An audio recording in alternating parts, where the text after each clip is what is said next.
Bonjour, Myriam, naturopathe pour enfants.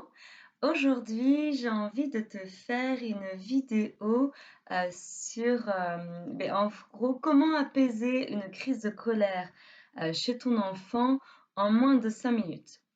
Donc, pour cela, avant, j'ai envie que tu comprennes qu'est-ce qui est réellement derrière la colère. Donc, on sait que la colère, c'est une émotion que tout le monde ressent, hein, à un moment ou à un autre, même toi, des fois plus ou moins souvent.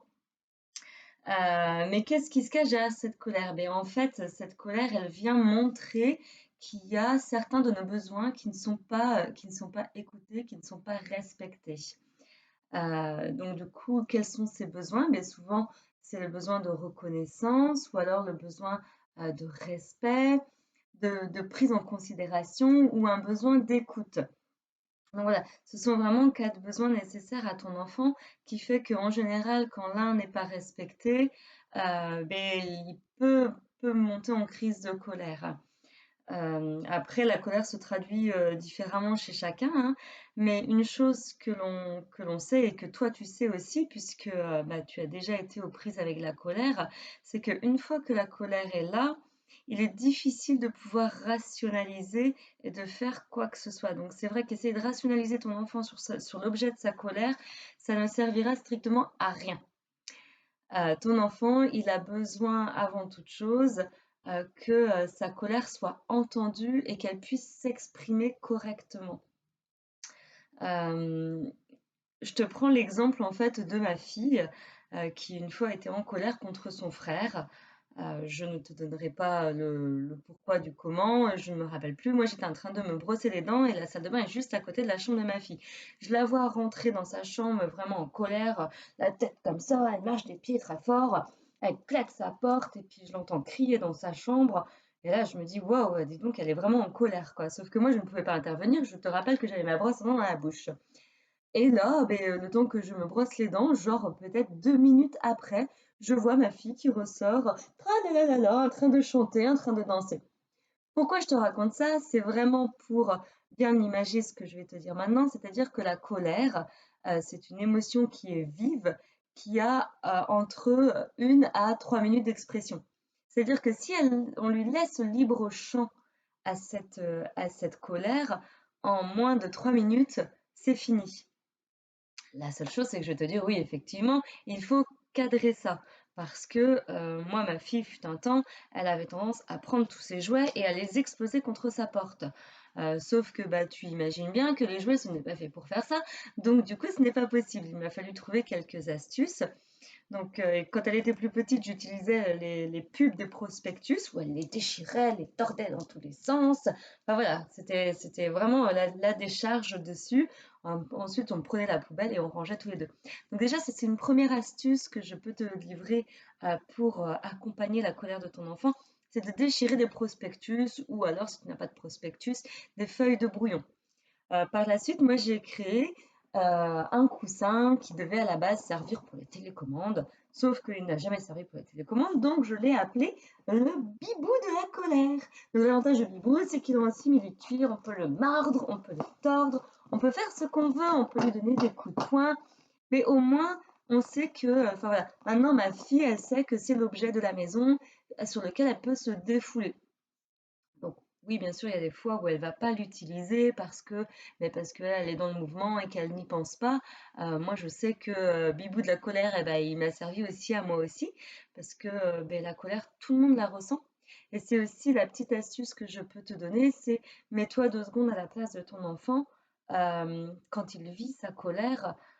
euh, Comment toi tu aimerais qu'on nourrisse ton besoin quand tu es en colère? Ça peut te permettre de comprendre comment tu pourrais nourrir le besoin de ton enfant quand il est en colère. Donc, c'est vrai, des fois, quand tu es en colère, un câlin pourrait t'aider. Donc, tu peux des fois proposer à ton enfant un câlin. Ou à la fois, moi, tu vois, ma fille, un câlin, c'est juste pas possible de lui faire quand elle est en colère, quoi. Par contre, après, oui, on va faire un câlin. Mais pendant qu'elle est en colère, c'est plutôt vaut mieux la laisser toute seule. Moi, je reste toujours en sécurité, pas très loin d'elle ou derrière sa porte. Et en général, elle est dans sa chambre. Bon, elle va beaucoup crier parce que c'est son moyen d'expression. Donc c'est aussi une petite astuce, demander à ton enfant, est-ce que tu as besoin de crier comme le dragon de la colère? Ou est-ce que tu as besoin de taper dans quelque chose? Est-ce que tu as besoin de tordre quelque chose? Voilà, donc ça c'est à réfléchir en amont. C'est-à-dire que quand la crise de colère, elle est là, tu peux plus rien faire à part l'accueillir et sécuriser les gens autour ou ton enfant. Parce que certains enfants, quand ils sont en colère, ont tendance à se cogner contre les murs. C'était le cas de mon fils quand il était petit. Quand on lui disait non, fais pas ça, il s'éclatait la tête contre un mur. Donc c'est vrai que ben, c'est dangereux quand même. Alors du coup, des fois c'est aussi sécurisé, mais ça c'est en amont qu'on le réfléchit. Voilà, donc du coup, je récapitule quand même ce que je t'ai dit. Réfléchis en amont comment tu peux accueillir la colère de ton enfant. Quand la colère est là, qu'est-ce que tu peux faire? Oh là là, ben dis donc, tu me parais bien en colère, hein? Qu'est-ce qui se passe? Là, ton enfant, il va exprimer ce qui se passe. Et puis, ouais, je me suis bagarrée avec mon frère, c'est pas normal, c'est toujours lui qui, il est pas gentil, il m'a tapé. Ah oui, il t'a tapé. Oui, en plus, j'avais rien fait. Oh là là, c'est sûr que bah, c'est frustrant. Tu veux un câlin?